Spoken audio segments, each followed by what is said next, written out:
সুশ্রীকে পাইছি আলহামদুলিল্লাহ।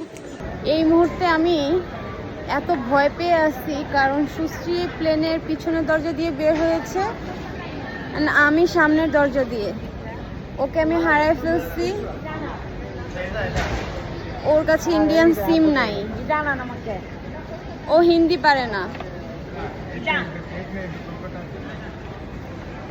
I have no idea আমি এখন কি করব।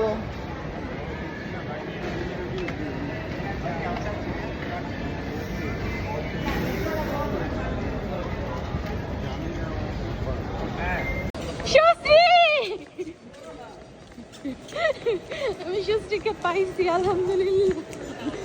তুই প্লেনের পিছন দিক দিয়ে বের হয়েছিস কেন?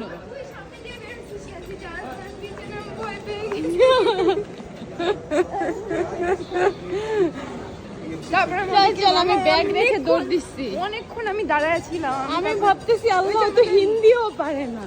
ওরা হিন্দি বুঝে না, ওরা জাস্ট ইংলিশ বুঝে। না, হিন্দি অনেকেই বুঝে, ম্যাক্সিমাম মানুষ বুঝে। কথা বললাম হিন্দি ইংলিশ এই দুইটা ছাড়া তুমি এখানে কারোর সাথে